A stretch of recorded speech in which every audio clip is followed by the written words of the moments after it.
Hello అందరికీ. అందరూ ఎలా ఉన్నారు? అందరూ బాగున్నారా? ఈరోజు ఫ్రైడే కదండి.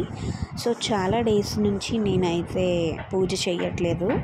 కొన్ని రీజన్స్ వల్ల నేనైతే పూజ చేయలేదండి. ఈరోజు ఫ్రైడే కదా, సో పూజ చేద్దామని చెప్పేసి ఫిక్స్ అయ్యాను. మార్నింగ్కి లేచి స్నానం చేసేసుకొని అప్పుడు అమ్మవారికి ప్రసాదం చేయాలి కదండి. అరటిపళ్ళు ఉన్నాయి, కానీ ఇవాళ ఫ్రైడే కదా, ఏదైనా సంథింగ్ స్పెషల్గా చేద్దామని అనిపించింది. వెంటనే పులిహోర కలపడం అయితే స్టార్ట్ చేశాను. ఫస్ట్ రైస్ వండేసి వాటిలో పచ్చిమిర్చి, అల్లం ముక్కలు వేసేసానండి. ఆ తర్వాత అయితే పలుకులు, పచ్చిశనగపప్పు, అలాగే గుండు మినప్పప్పు, అలాగే ఆవాలు, వీటన్నిటిని ఆయిల్లో ఫ్రై చేసుకున్నాను. ఎండుమిరపకాయలు, కరివేపాకు కూడా ఫ్రై చేసి వేసేసుకున్నాను. చింతపండు పులుసు ముందే చేసి పెట్టేసుకున్నాను.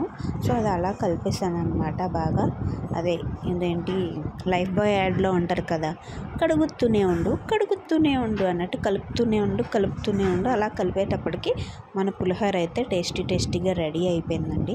పులిహోర రెడీ అయిపోయిన తర్వాత నేను పూజకి మొత్తం అన్నీ సిద్ధం చేసేసుకొని అప్పుడు వెళ్ళి శారీ కట్టేసుకున్నానండి. ప్రతి ఫ్రైడే నేను మాత్రం కంపల్సరీగా శారీ కట్టుకొని పూజ చేస్తానండి.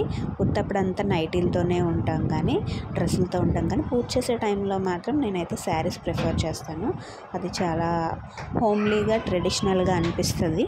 అందుకనేసి నేను శారీ ప్రిఫర్ చేస్తాను. శారీ కట్టుకొని రెడీ అయిపోయిన తర్వాత పూజ అయితే స్టార్ట్ చేస్తానండి. నా పూజ అయితే ఈ విధంగా కంప్లీట్ అయిపోయింది. మీరు చూస్తారు ఇప్పుడు.